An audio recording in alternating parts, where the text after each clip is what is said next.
tout le monde, mais j'espère comme d'habitude que vous vous portez tous et toutes très bien. Je vous donne aujourd'hui, une fois n'est pas coutume, dans mon garage à nouveau.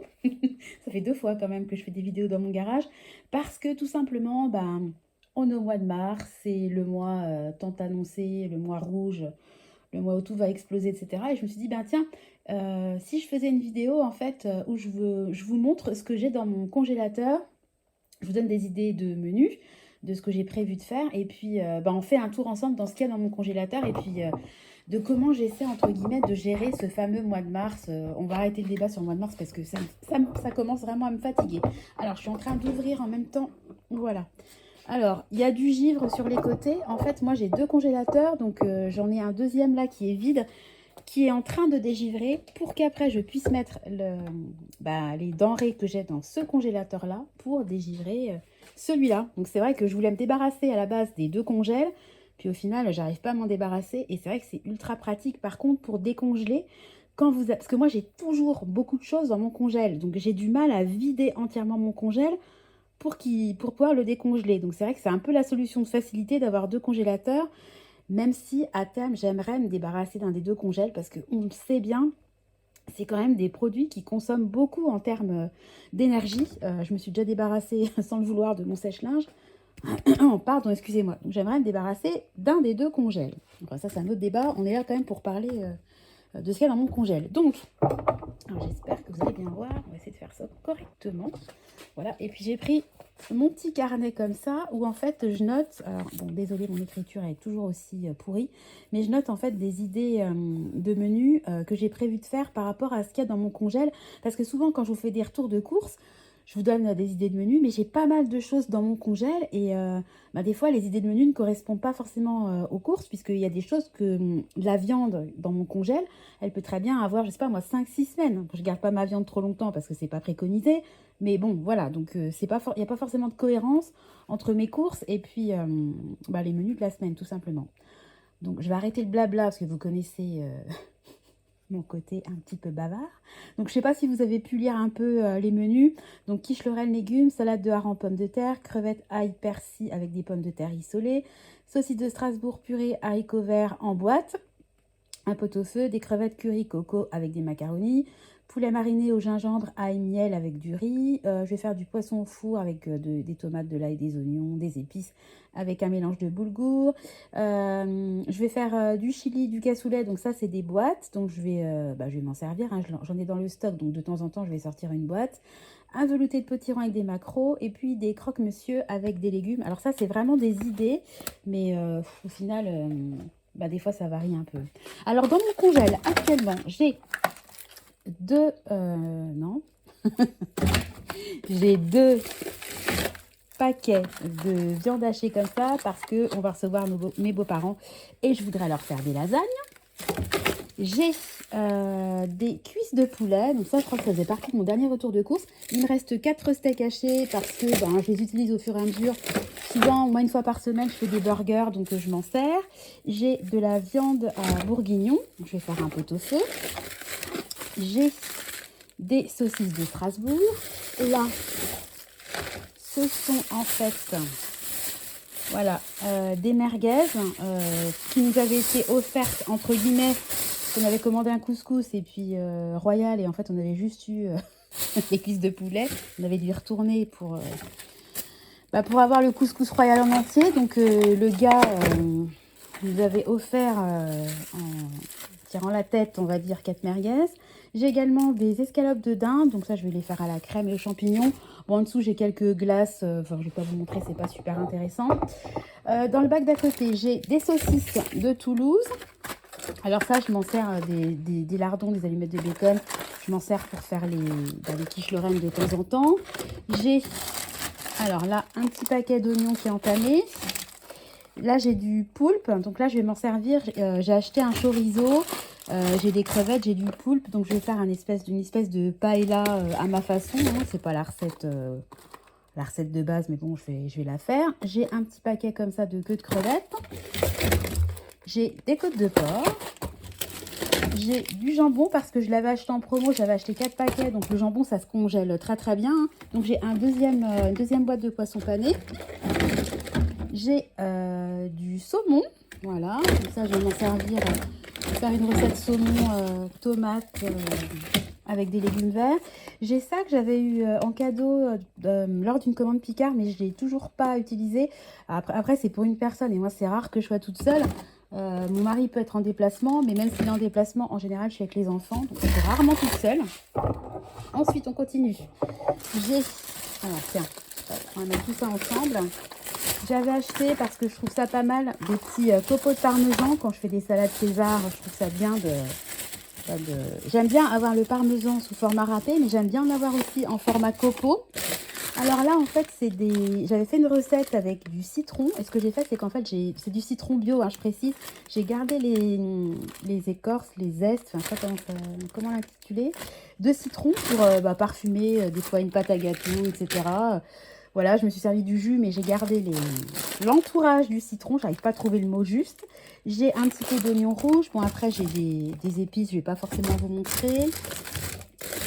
Alors voilà, j'ai un petit peu de pois chiche, j'ai un peu de persil. Alors là, j'ai de la choucroute. J'en avais commandé pas mal. Et puis, j'ai pas tout utilisé. J'ai un petit paquet comme ça de poivrons. Que comme vous le savez, je vous en parle assez souvent dans mes retours de course. Mais en tout cas, chez nous, le poivron en ce moment, c'est n'importe quoi. Voilà, donc je continue. Donc là, j'ai des pains burgers parce qu'on fait en général une fois... Je vais essayer de vous avancer, que vous voyez bien. Une fois par semaine des burgers, donc j'en ai toujours d'avance. Là, je ne vais pas tout vous sortir, mais j'ai tout ce qui est purée. Vous savez, je vous en avais parlé, purée Picard, où il y a 100% de légumes. Donc je peux m'en servir pour faire les petits pots de Nathan. D'ailleurs, vous voyez, j'en avais fait, ça c'était j'avais fait potiron et patates douces. Voilà, je mets ça dans des petits contenants comme ça, et puis je sors au fur et à mesure. Donc là, bien évidemment, c'était pas avec du surgelé, hein, c'était avec du légume frais que j'ai congelé. Voilà. Ensuite, alors, on va essayer de faire une espèce de jus plongeante, que vous voyez quelque chose. Comment je peux faire? Et c'est pas forcément évident, hein. Vous savez, vous connaissez mon côté pro de la vidéo. Tenez, hop, on va faire comme ça. Voilà. Je vais essayer de pas tout faire tomber. Voilà. Alors, donc, j'ai les petits pancakes que j'avais eu gratuits en cadeau chez Picard. Voilà. J'ai 3 paquets comme ça de gambas. Je vous avais fait le retour de course récemment. Donc là, ça fait partie des recettes dont je vous ai parlé en début de vidéo. J'ai mes fameux 3 gros paquets comme ça de morue ou de cabillaud. On appelle ça comme on veut. Ensuite, on va mettre ça correctement. J'ai pas mal sachets comme ça, vous voyez, de mélange de légumes. J'espère que la vidéo va être je sais vraiment pas comment orienter ma caméra, c'est désagréable. Je voudrais pas vous donner la nausée. Voilà, j'ai des mélanges de légumes comme ça. J'en ai de plusieurs sortes. Voilà. Ensuite, j'ai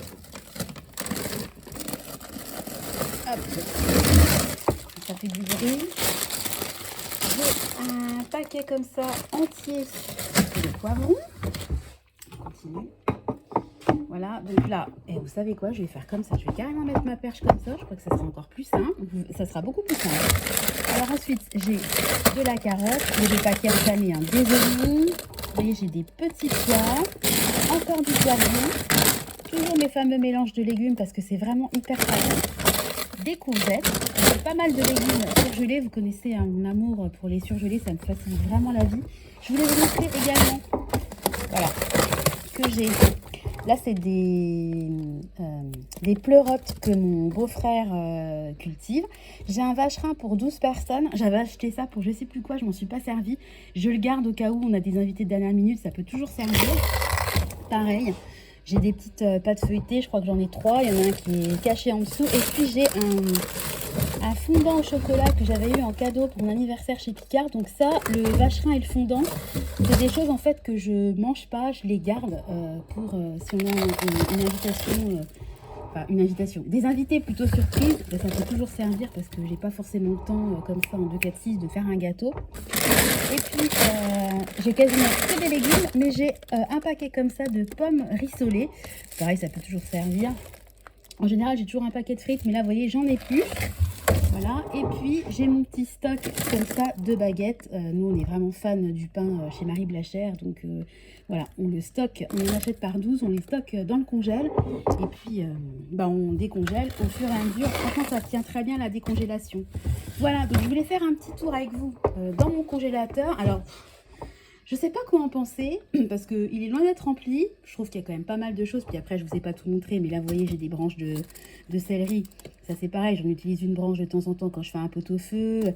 Les 3 petits pois chiches, je vous les ai montrés. J'ai du persil, j'ai des petites choses en dessous que je vous ai pas forcément montré. Vous voyez, là, j'ai des échalotes coupées. Je vous ai montré vraiment ce qui était important. Voilà, tout ce qui est épices, etc., c'est moins important.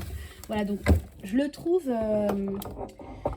pas spécialement garni, je le trouve pas mal, mais il pourrait être beaucoup plus rempli. Et puis, étant donné que nous, on est 5, ça partirait, enfin, si vraiment je devais me servir que de ce que j'ai dans mon congèle, je pense que ça partirait vraiment très très vite. Mais comme le principe du stock, le principe d'avoir un congèle garni me rassure. Et en fait, moi, je fais toujours mes courses et toujours mes menus à la semaine, mais j'ai toujours chez moi beaucoup plus qu'une semaine de consommation. Vous voyez, là, j'ai des saucisses de Toulouse. Je ne vous les ai pas montrées dans dans mes derniers retours de course. Ça fait peut-être 3 semaines que j'ai les saucisses de Toulouse au congélateur. Et je sais qu'en cas de besoin, voilà, j'ai un peu de viande, un peu de poisson pour me permettre de tenir. Vous voyez, les poissons panés, là, j'ai une boîte entière et puis, je sais pas, on va dire une demi-boîte. Bah, avec ça, je peux largement faire 2-3 repas. Donc, ça ne sera pas des repas hyper élaborés forcément. Enfin, j'ai quand même beaucoup de légumes bruts hein, et de viande brute. Parce que moi, j'aime bien cuisiner. Mais d'un autre côté, j'aime bien aussi... ne pas forcément me rajouter des couches en voulant absolument tout faire maison, tout cuisiner maison. Les légumes surgelés, encore une fois, vous allez dire, il faut qu'elle arrête avec ses légumes surgelés. Moi, je trouve vraiment que c'est une super option pour les gens qui n'ont pas forcément le temps. Ça vous permet de manger sainement, de manger des légumes qui ont été coupés et surgelés tout de suite, donc ils gardent la majorité de leurs propriétés nutritives. Et puis en termes de temps, c'est quand même hyper facilitant parce que voilà, un paquet comme ça, bon, il s'est bien vidé, mais un paquet comme ça d'oignons rouges, à éplucher, à découper, etc., c'est quand même du boulot. Alors que là, le paquet, vous l'ouvrez, vous prenez la dose que vous voulez, il n'y a pas de perte, il n'y a pas de peau, il n'y a pas de poids en plus qui va peser sur la balance et qu'au final, vous ne sera pas comestible. Et puis surtout, on va se parler du prix, puisque voilà, je ne veux pas parler de l'histoire du mois de mars, enfin, on y est quand même, et puis on a tous envie quand même que notre budget soit respecté au maximum. Voilà, donc moi, mon budget il était à 400 euros il y a quelques mois, je l'ai augmenté à 450 euros.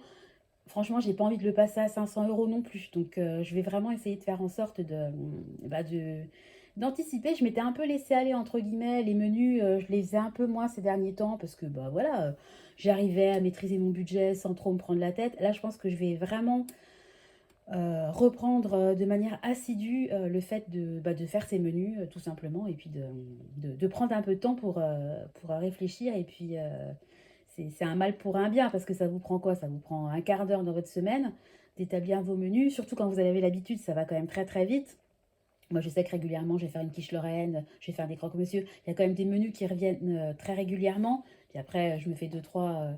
J'aime bien aussi découvrir des recettes. Donc, j'essaie vraiment de varier entre les menus qui reviennent, qui sont économiques, et puis des menus un peu plus sympas, où on fait un peu de découverte culinaire, parce que c'est important aussi pour les enfants qui ne mangent pas toujours la même chose. Et puis, comme d'habitude, hein, j'essaie vraiment de faire la chasse aux promos. Vous voyez, les fameuses crevettes, là, dont je vous ai fait la pub dans mon dernier tour de course. Voilà, c'était quand même le bon plan parce qu'elles m'ont coûté, je crois, de mémoire 4,39 €, alors qu'à la base, ça doit être 6,79 € à peu près. Hein. C'est quand même intéressant parce que, mine de rien, si j'achetais toujours tout plein pot, je pense que ça serait impossible de maintenir mon budget à 450 € pour 5 personnes. Je vais fermer parce que ça sert à rien de laisser ouvert. Je dis 5 personnes, c'est 4,5 parce que Nathan, il a 6 mois. Mais bon, Nathan... il mange quand même des compotes. Maintenant, je lui achète des yaourts. Petit à petit, il rentre un peu dans les dépenses alimentaires de la famille. Et puis, il a son petit compte à lui, dont je me sers pour acheter le lait, etc. Enfin, ça, vous connaissez la chanson. Voilà, je voulais juste faire avec vous un petit état des lieux de mon congélateur. Dites-moi si vous stockez aussi dans votre congèle et si vous le faites beaucoup. Oh, tiens, j'ai un petit incruste qui essaie, regardez-moi ça, qui essaie de passer. Ça va, Tristan? Qui passe l'appel pour écouter ce que je dis. Jamais tranquille. Voilà, bon bah écoutez, ça veut dire que c'est le moment de vous laisser. Je vous souhaite à tous une bonne journée.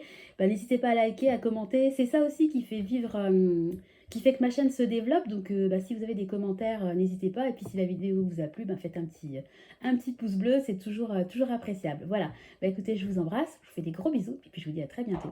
Bye bye.